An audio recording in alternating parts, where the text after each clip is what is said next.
Good afternoon, everyone. Welcome to Insights, a monthly series of presentations and videos relating to all things around Autodesk and the industries that Autodesk software sits in.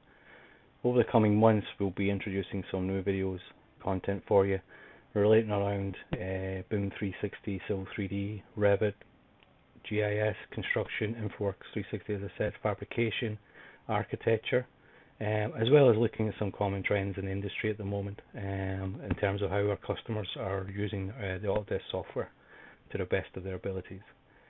So to kick things off today, we're going to look at an introductory view of Infraworks 360. In February, Autodesk introduced some new pricing for Infraworks 360, which makes it a far more competitive product to look at. So throughout today, during this presentation, we'll specifically be looking at the tools inside. So as I mentioned, my name is David Purdon. I'm a technical specialist, and I'll be doing the Infraworks 360 presentation today. If you want to reach out and catch up with me, you can catch me on Twitter on David_Purdon. And also, if you look for David Purdon, you'll find me on LinkedIn as well. The links to those two pages are on this slide. So what we're looking at today is Infraworks 360 and where that sits as a product in the Autodesk portfolio. Infraworks 360 has been around for a good 12-18 months now, but really it's in the last, maybe say 3 to 4 months, we've been seeing some interest in terms of how to apply it to different workflows and design industries. Essentially the product that I'll be looking at today, I'll be looking at the base product of Infraworks 360 and the 3 plugin modules for road, for bridge and for drainage. So initially all of this was being covered today, but I've decided that the interests of making it a bit more easier to manage, I'm going to do a second follow-up presentation in the first week of April. So today I'm going to be looking at how to do prelim design and looking at site feasibility. Predominantly in that section I'll be looking at how we actually build a model with very little or relative no information. We'll look at the site design tools, some corridor modeling, looking at how the road design module works, and we'll look at bridge design and how the bridge module allows you to change from things like precast to structural steel. And lastly, we'll be looking a little bit on some of the aspects of drainage. We'll look at the water catchment areas and culvert design and prelim design and what you can actually edit and capture within that.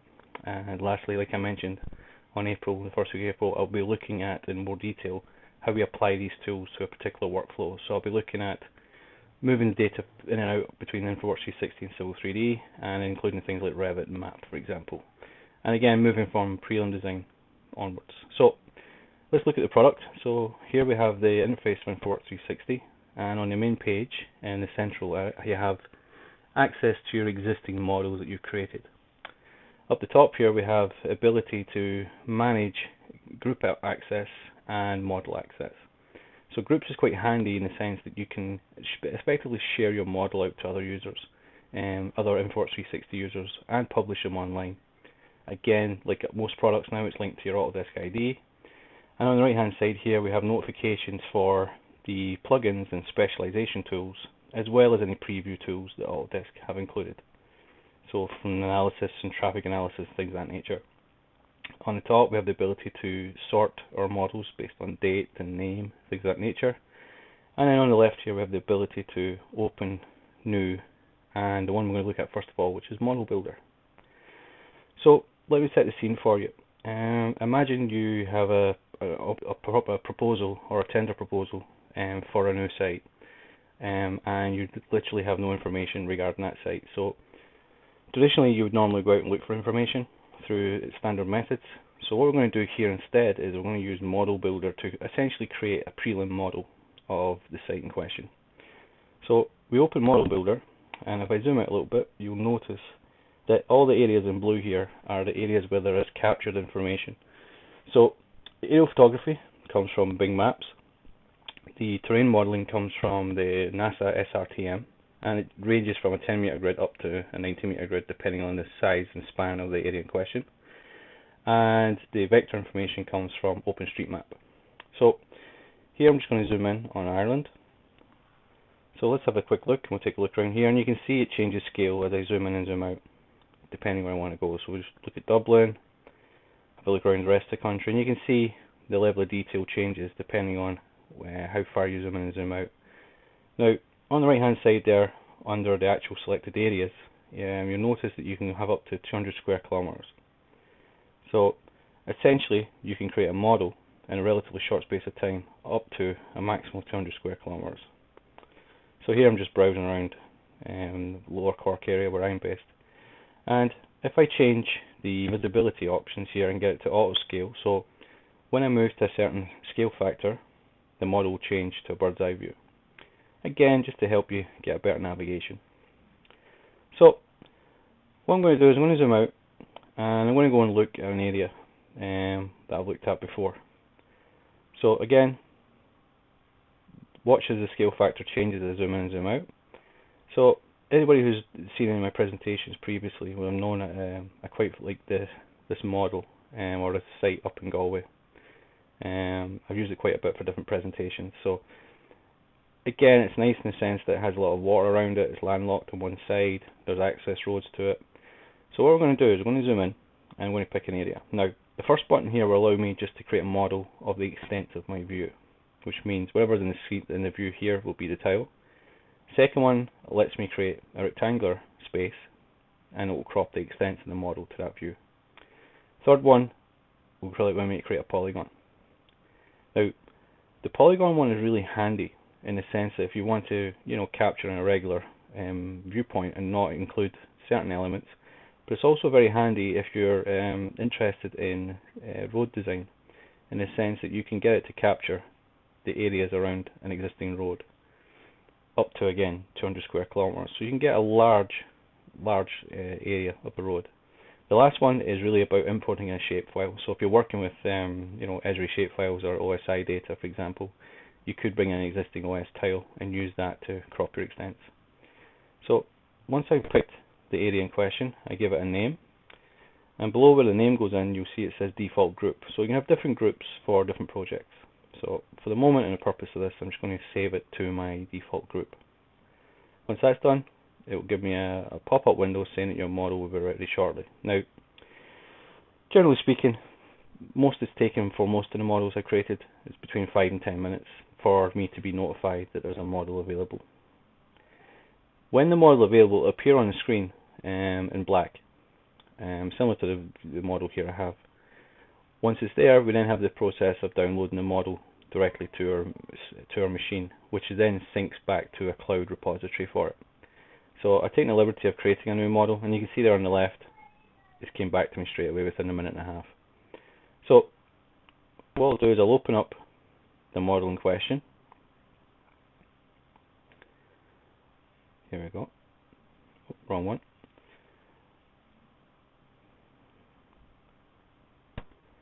So this is what you get back.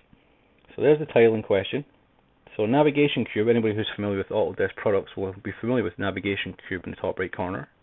So there's the extents of the model. And we can see here water areas, land areas, and in a moment there when we zoom in, we'll be able to see the level of detail within the model. So again, the Navigation Cube lets you rotate, zoom, and there's a little home sign right next to it if you want to reset your view back to default. Okay, and again you can right click and go home just as easily. So let's zoom in. So just pick a side there for a moment. And we'll look at some of the tools first of all. So top left corner here you have the Infraworks button itself, which expands into the tool sets. So you can look at, for example, the data sources that have been applied to your model, and various things like inserting models. You can look at the visibility tracks, you can look at the stylings, and you can look at the various different visual aspects of your model in terms of captured information and information that you can bring into the model. You can create scenarios, which are different ways and proposals, which allow you to create different options for your model. Then we have the selection tools, which have your standard fare of select, window selection, polygon selection, so straightforward enough. Third button in is the design tools. So these are the basic design tools that come from Infraworks and Infraworks LT. So they're broken down into different areas between drawing walls, drawing walls, trees, buildings, for example. So the last one is analysis, where you can do thematic mapping, you can do model properties, you can change, the various different aspects of the physical element of the model, as well as doing some measurement as well, like point to point and line of sight, for example. So let's go back and just look at a couple of the main ones here. So data sources. We're working from open source data at the moment, so it's broken down into categories relating to the terrain, the roads, trains, railway tracks, the aerial photography, buildings, all different types of information. Top button here allows you to embellish that model by including your own design data, so Revit files, Civil 3D models, IFC files, you name it. Second tab will then allow you to connect to external databases. So GIS and BIM, for example, becoming more and more hand in hand. So from here we can connect to live databases, or we can import in data from static files like map info files, map tab files, Esri files, for example, and bring them in and connect them to existing features. So effectively creating a live visual database with rich data in the background. So there's a multitude of file formats, so you should be able to find one that suits your requirements or matches your criteria. So that's data sources.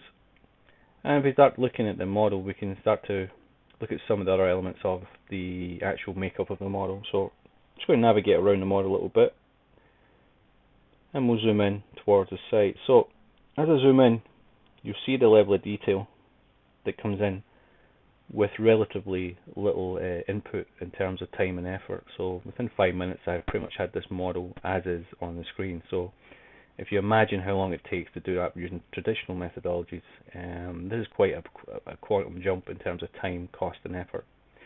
Hovering over elements that came from OpenStreetMap will allow you to look at the relevant data that's embedded already into the model. So again, a couple of things to bear in mind. We're looking at prelim data, we're looking at open source data. There's a relative level of detail there, but this is for where you don't have information at this moment in time. But there's nothing stopping you if you have survey data, LiDAR data, Prime 2 data, whatever you want to increase the information. You can add that in. So let's look at some of the design tools. Simple roads. These are style based, so we have a style card that pops out, and we can pick the relevant style that suits our requirements. So here I'm just going to pick a road, and it's the same as drawing a polyline in most other products. So I'm just going to pick 2 points. So start, and as you can see there, the rest of the road starts to appear behind my cursor.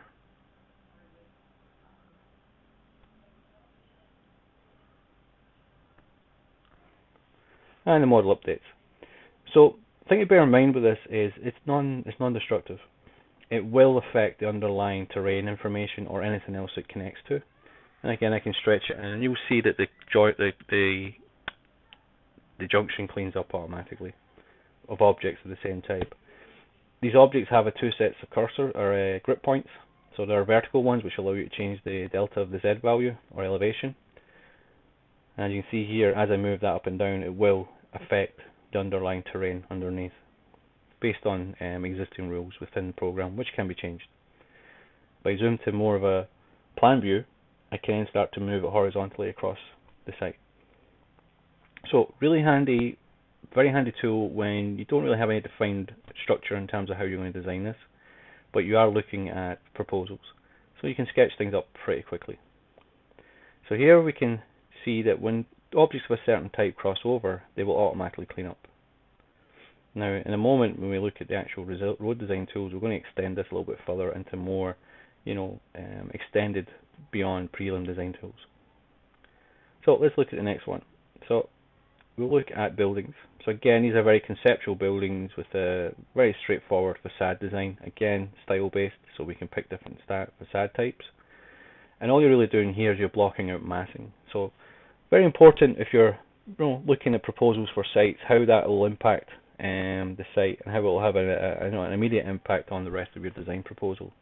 So again, same way, you're just tracing out a polygon, and there are defined rules for default heights and stuff, for example. So again, I can change those heights from here. I can put that in, and you can see very quickly I get automatic feedback. There's shadows being cast on the site. I can move it around.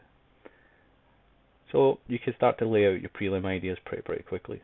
Again, all within the context of the existing conditions, which is hugely important. So next thing we look at here are coverages. Now coverages are a way of basically colouring up or laying out parcels of information, similar to parcels in Map 3D, for example. A little bit more intelligence in the sense that they drape over the existing surface.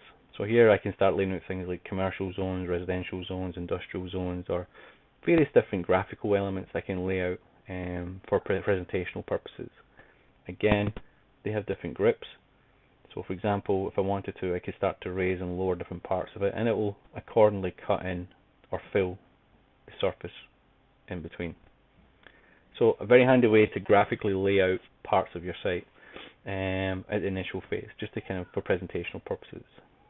A new feature that came in there a few months back, probably about 6 months now at this stage, are land areas, or land coverages. A little bit more intelligent than normal coverages because you can assign texture mapping to them. But also they're style based and rule based, so you can apply specific rules to how the land coverages actually interact with the underlying terrain. So just lay it out same way as a polygon, and there's your coverage. And the existing rules for this have specific cut and fill requirements. So that being said, you can go into the style rules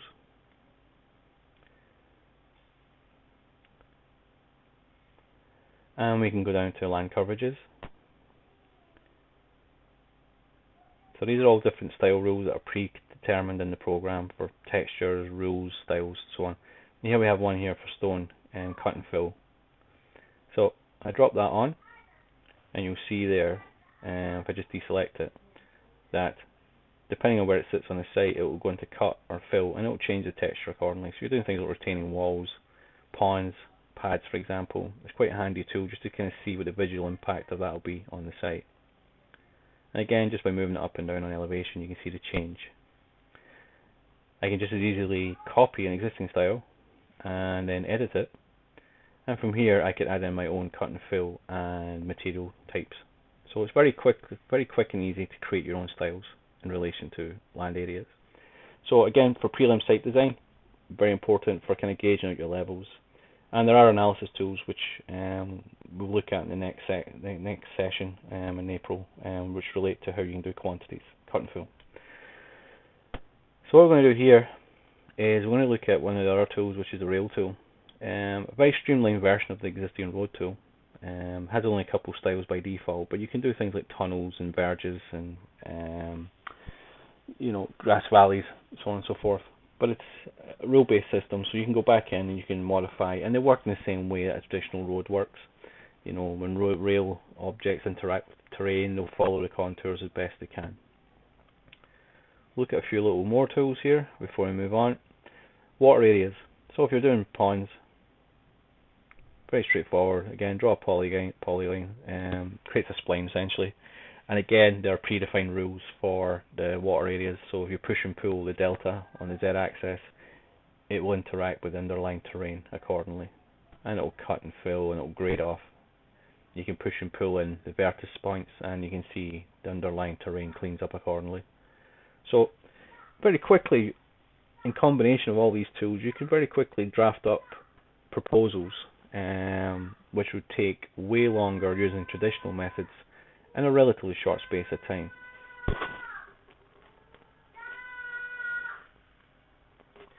So here we can look at a situation where what would happen if you wanted to show an existing resident of an area what the view would be for a new building. So very quickly you can create viewpoints from anywhere on the model and snapshot out JPEGs of those areas in question.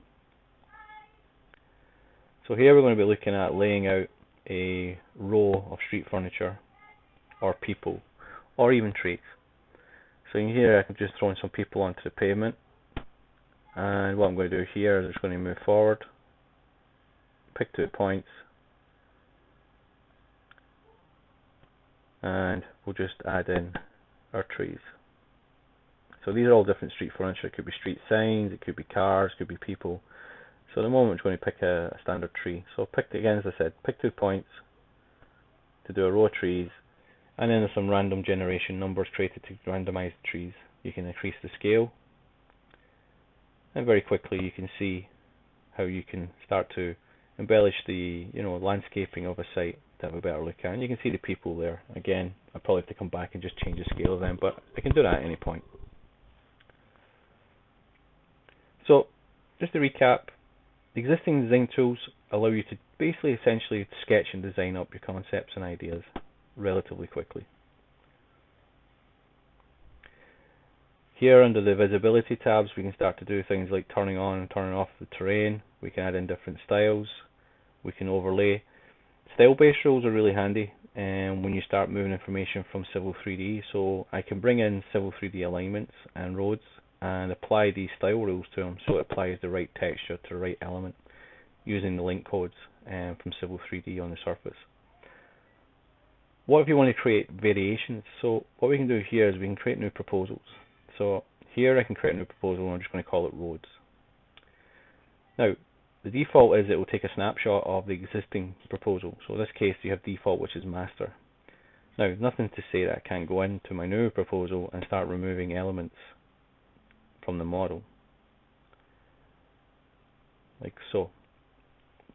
Again, just double click the trees, remove the trees, and if I then just go up very quickly and switch back to master, you'll see that it only removed them from the roads proposal. So if you want to create options, proposals is a really great way of doing that because it allows you to create variations within the same model. So again, all about that non-destructive model engine. You're only overlaying things about in terms of scenario and in terms of where you are in the model at that moment in time. So what we're going to look at next is roads. So there's the analysis tools for profile optimization. These are the design tools. Now essentially what these road types are essentially the same thing, only they have different design speeds applied to them. It allows you to do profile optimization, styling, so on and so forth for roads.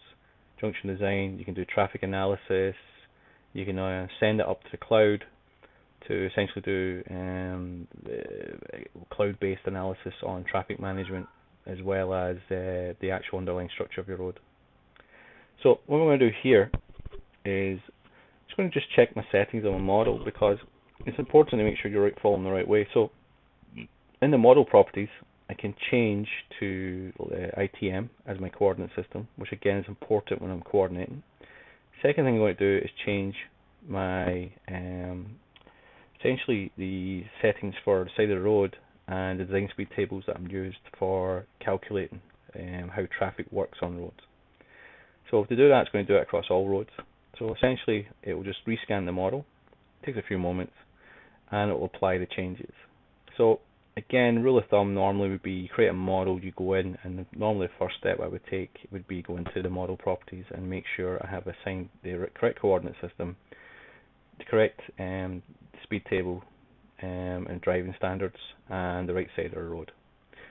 Once that's done, it'll apply it to the model as I said, refresh the model, and then everything will work from driving on the left hand side.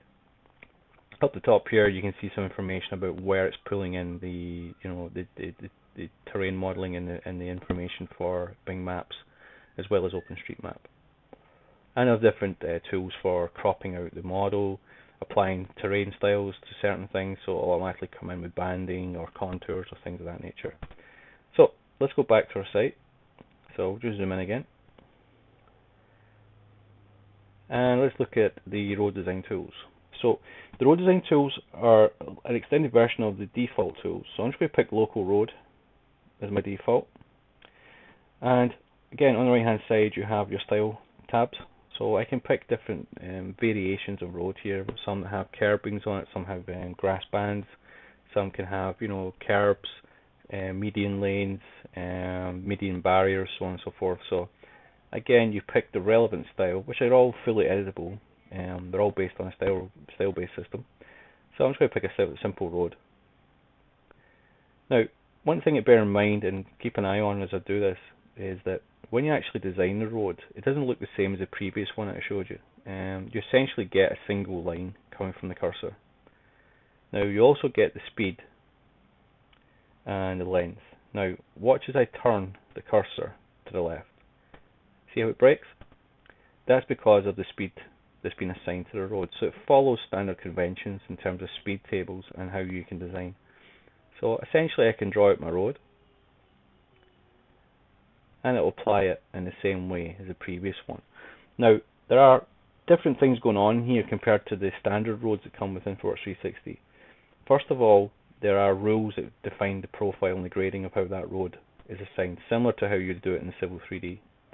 Now what I can do with the road now is I can actually go into the settings, and I can change the style, I can change the geometry, I can change the lane, and also go into the grading. So from grading I can set either fixed width, or I can set a value for it, where I can say specific values for cut and fill on either side of the road. And you just change the values from there. So for the moment I'll just set it back to the default. So you can edit style, you can edit geometry, you can edit lanes, for example. So what we can look at next is the actual underlying elements of the road. So key one here is the vertical profile. So again, anybody familiar with Civil 3D, this will look familiar to them. So there you have your points of vertical intersection, and you can see the road updates automatically. So even from within Infraworks 360, we can do, you know, a kind of an extended level of detail in terms of the vertical profiling of the road. From the profile view here, I can also add in other points of vertical intersection. So I can then start to level out the road and change the grade in terms of cut and fill, and try to equalize that across the site and across how the road goes. Again, I can come back at any point, and you can see the grade in and grade out values as well. So what's really important, and something I'll look at in more detail in a video next month, is the real power of this actually sits when you then take this information back to Civil 3D, or into Civil 3D should I say, because it gives you an early starting point of a site and alignments which you can then build your design roads from. But then also what we'll look at is we'll look at how we actually apply that back into Infraworks to show a more mature model. So one of the big differences with these types of roads is when two of them come into contact. So here we have two design roads, and you'll see it creates a junction, kind of similar to the previous one. The difference being this time around though is I have a lot more control over that junction than previously. So for example, it may not be a junction. It may even be, for example, a roundabout. So here we have roundabout tool, following standard conventions. And again, I can go back in and I can change the rules that are applied to that roundabout. But for the moment, well, there's a knock it back to junction, just to show you some of the functions there. So what we can do is we can apply vehicles to the junction, which will again extend the junction width and, you know, the staggers on the actual junction. So as I move through the different vehicle types to something like articulated lorry, you can see that junction increases in size. However, what I can also do is I can actually go in and I can manage specific elements of the junction as well. So if I, for example, click on one of the quadrants, a new card pops up, and from here I can type in explicit values for different elements of that junction, or I can use, for example, the grips, which will allow me to increase the radius. And if I grabbed other elements of it, you can see I can make a more customized junction to suit my requirements. So again, very, very intuitive, very, very early stage, but I can add in widenings. And I can start to figure out how I'm actually going to create this junction. Again, that element alignment geometry can then be passed through to Civil 3D to do my proper design. Again, I can go back, and if I don't like it, hit the reset button, and lo and behold, junction resets back to normal. So again, there's nothing there I can't roll back on. So it's really good for trying to work out or tease out potential problems and find solutions relatively quickly. Another element of the roads in terms of analysis is looking at things like sight distances and line of sight. So when you do line of sight, for example, if you had, for example, a road that was coming over a crest and a fall, the line of sight will tell you whether or not, you know, there's a potential problem with that road. So all I'm going to do here is I'm just going to draw in a simple building. It could be a pre-existing building on your site, something, you know, if you're doing a road realignment, for example, things you've got to be careful of. So if I go into analysis and I go into line of sight, you can do a straight line analysis, which is, again, comes back, it's very important when you're doing things over crests and falls on roads. And when I do my analysis, I should get blue, because there's not much undulation. So you can see here that it's blue. If I had yellow and red, it would tell me that, you know, line of sight coming up to the crest of a hill was too steep, or, you know, if I was coming down a fall, you know, it could be an issue of line of sight as well. So what we can also do is we can create points on this, and then we can actually start looking at an analysis for various different lanes. So I can pick the line of sight from a particular point, or I can go into the actual junction and look at the analysis for the junction itself. So I can pick different quadrants on the road itself, on the junction, sorry, and I can see there left turn is clear, and that little green triangle indicates that my line of sight turning left at that junction point is clear. So you can move around the quadrants, you can see what impact that will have at various different points. So very quickly you can weed out potential problems. So all I'm going to do to kind of actually exacerbate this is I'm actually going to create a problem. So I'm going to put another building in at the corner here. Again, I'm not being too overly accurate with this. And I'll just run the analysis one more time just to show you what it looks like when you do find a fault. So I pick my junction, pick my quadrant, run my analysis, and you can see there at the corner of the building it's red. So you can see very quickly if you're going to have a potential problem with a proposed new junction or a new road. The actual obstruction could be anything from lampposts, bollards, trees, buildings, anything at all that would obscure the line of sight for a potential person. So there are some cloud-based technologies which I'll be looking at in the second video, which relate to looking at whether or not a road or a road path is potentially feasible. And again, I'll outline them in the second video next month. What I want to look at next, however, is the bridge module. So the bridge module at the moment will allow you to do precast and steel bridges. So essentially what we can do is we can run a road across the bay here. So I'll go from my site over here on the left, and I'll just pick a point somewhere on the right on the other landmass. So if I create a standard Infraworks road, which is just like a polyline essentially, or a GIS polyline, there is no understanding of the structure of what we're trying to do here. So it just drapes over the water. And if I zoom in closely, you can see the waters came up slightly to meet it. So again, handy for a sketch. So what I'm going to do next is I'm going to convert it into a design road, which is the extended type of road. Now, what it will do is it will do two things. One, it will look at the existing conditions of where the road sits, and it will act accordingly. So once this refreshes here in a second, what you should see happen is it will actually put in a bridge for me. Now once it's done, I'll actually show you how you would do that on an existing road manually. But essentially the process involves creating station or chainage points, and just starting and ending at those two station and chainage points. So if I wanted to roll a bridge onto this, if there wasn't one already, essentially what I would do is I would go in to the road itself, and I would then start up the bridge module tool and go into design tools, and you can see the precast and the steel bridges there. So pick the steel one, and all you're doing is essentially picking 2 points. Now I'm going to get an error on this, which is fine, because I just wanted to highlight the fact that there are rules in the background here that say you can't do certain things. So it's saying invalid point, which is fine. If it was working, it would turn red. Now the reason why it's invalid is because when you convert a existing road into a design road, it actually puts a bridge in already, which you can see here. So bridges have their own underlying structure. So for example, bridges in the program will allow you to go into the piles, the actual girders, the surfaces.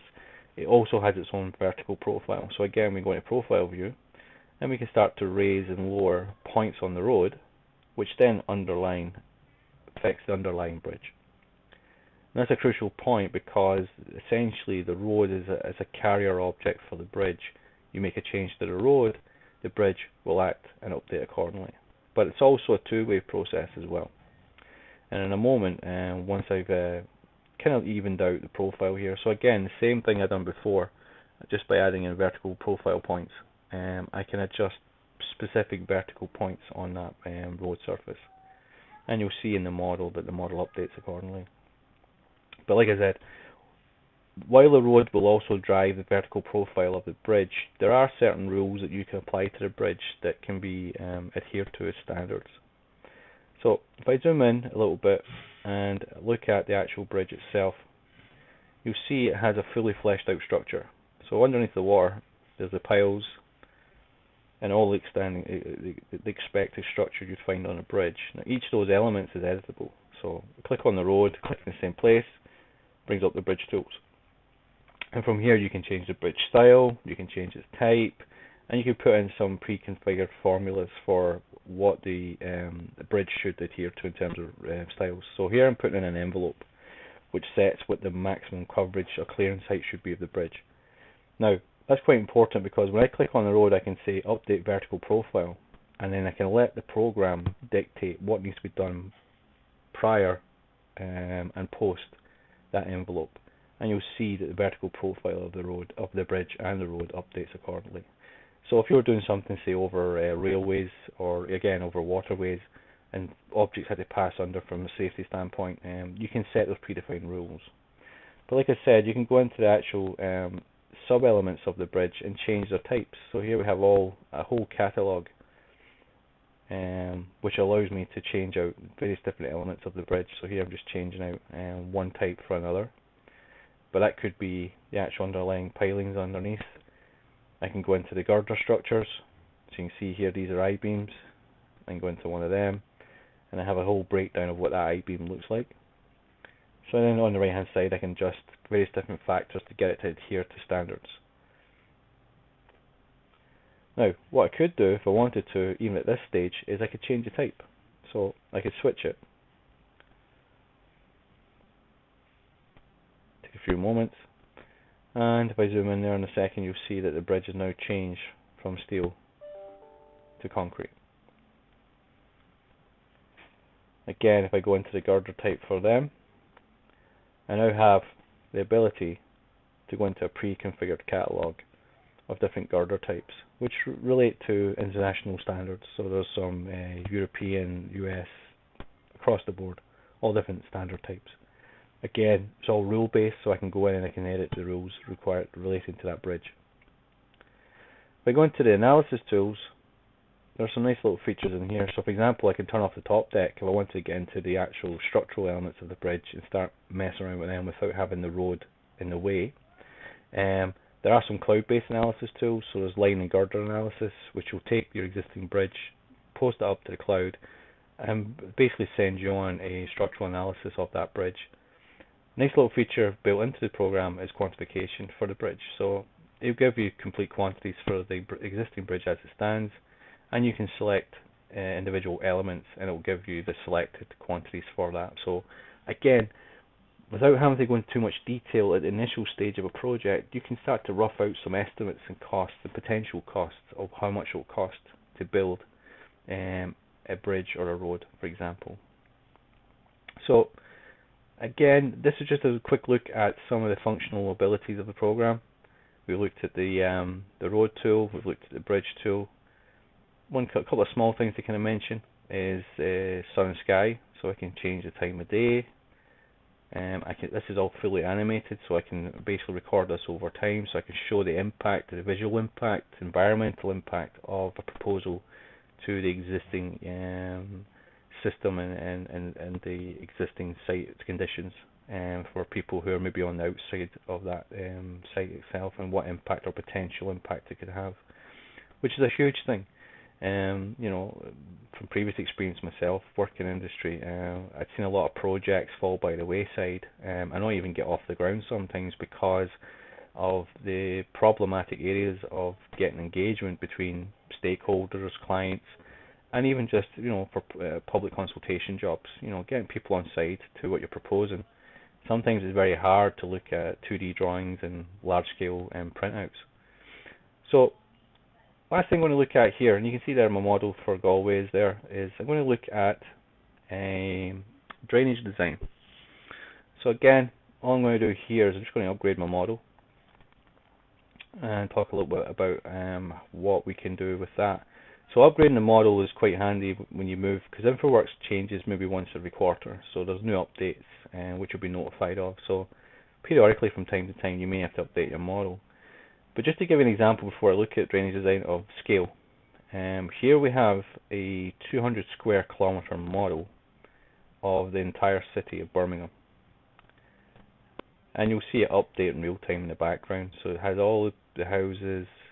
This has been enhanced a little bit by Ordnance Survey UK data and aerial photography, just to give you a level of detail in terms of what you can do with that. But that's 200 square kilometres, and from start to finish to build that model took about 15-20 minutes, which, again, as I said, using existing methodologies is unheard of. And if you're working in a site and it's context sensitive, or it's landlocked, or there are existing conditions you have to be very aware of, it's important to have as much information as early as possible in that process, and Infraworks 360 really does allow you to do that. So, like I said, just to finish up today's presentation, I'll look at one last element of it, which is the drainage design. Now I have a pre-cooked model here that we've used at different presentations. So I'll just upgrade that there as well while I'm here. So again, periodically from time to time, as you're using the tools for a while, you will have older models that have gone quiet for a while. Any marker there or any window there that has an orange exclamation mark just needs to be upgraded. Literally takes a minute or two to do so. So while that's running, I'll just recap a few things. At the end of this presentation, I'll post up some links on the end of the video relating to where you can actually download a trial version of the product, as well as further information or quick links as well. But definitely I would recommend as a next step for those of you who aren't familiar with the product to definitely fill down a 30-day trial, and I would recommend looking at an existing site that you know, or even a greenfield site somewhere that you're aware of, and build a model from it. Like I said, at the start of April, I'll be posting an update or a kind of extended video where I'll be looking at a particular project workflow, which will utilise all of the tools that we've seen today, but I'll be looking at it in a more formal structure by looking at how we can then, extend the quality of the model using third-party information, as well as including design data from the likes of Civil 3D and Revit. And I'll talk a little bit about GIS data and how you can embellish it. So here we have a model with an existing watershed, and what we're going to be looking at creating in a moment is culvert design and watershed analysis. So I'm just going to switch back to a different proposal, and I'm going to remove the watershed.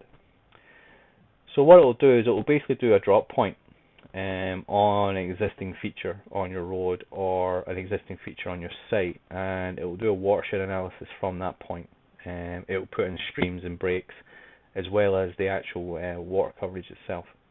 Now, the thing to bear in mind with the drainage analysis for watersheds is it is cloud-based. So, for example, you will get a pop-up window saying that you're going to head out to the cloud, and it uses cloud credits. So essentially what I do now is I put in my standard values and I pick a point where I want to run a watershed analysis from. Now I can pick it across station points, or I can just hit return to get it to scan essentially the whole road. It goes out to the cloud, and using Autodesk cloud servers, it will then work out analysis based on the information supplied in the model, the terrain information, the road information, all the information I've applied to the model, and it'll come back in a moment with the actual watershed itself. Now, two things to bear in mind. One is if it's unsuccessful, you will not be charged for the credits, and depending on the size of the watershed, it can range from 5 to 50 credits. Now, this is a US-based model, so it's quite a large area, and I have enough credits to cover it. So, in the watershed itself, you have the ability to specify hydrology methodology. At the moment, it's user-defined. So, if you had specific values, Q values, you could start putting in peak flows in times, as well as the other information relating to how the watershed hydrology calculation should be done. So I'll switch back to the other proposal where we've just put in some default values just to give us some information to mess around with. So essentially you can see it's the same watershed. Difference being here is when I select it and go into the properties, you'll see that we have applied some Q values to the hydrology. And that's important when we move on to the next step, which is culvert design. So if we go into the culvert here, there's a default one. We can just select the road and say design culvert. And once it goes in, you can see here that it gives you an analysis profile of the flow based on the hydrology from the watershed and the size and spacing of that culvert. So we can see that the discharge in here is excessive, so what we need to do is we need to resize and readjust the culvert itself. So all I'm going to do here is I'm going to select the aperture window for the actual culverts themselves in terms of the barrels, and all I'm doing here is I'm just widening the barrel. Again, if we just zoom out a little bit, we can now start to see the flow is starting to come into a manageable size in the area. In edit mode, the culvert is fully editable, so I can change, various different aspects. So I can change the flare on the inside, and that will have a knock-on effect on the analysis on the top there once it's finished. Okay, you can see it affects the flow. Barrel size, the aperture of the barrels, the flare, various different elements, graphical elements as well as textual elements can be added into this to include a better proposal and design. So one of the features in here is I can adjust the size of barrels, I can change their types, corrugated, steel, concrete. But a nice little feature, I think anyway, is near the bottom here, where I can actually get this to export out to a HTML file and create a graphical report. So I'll just open it up in Internet Explorer. There we go. And it will generate a linked profile report showing, the water surface profile, the cubic volumes, breakdown of all the actual information relating to the flow analysis going through that culvert. There's a surface profile, and you can hover over it. Again, one click and it's done the report for me, which is a fantastic feature in the sense that this is interlinked, so if anything changes in the design, changes in the proposal, we just click the button again and regenerate a report. There's no having to recreate everything from scratch again. So that's a huge proposition. But another element of it is drainage, roadside drainage. So there are pipe networks that you can use from a prelim design standpoint, and you can add them into your roads, for example. So if I zoom in to different areas on the model, you'll see that it's created manholes, and underneath you'll see there's a whole pipe network structure, and essentially that was just one right click.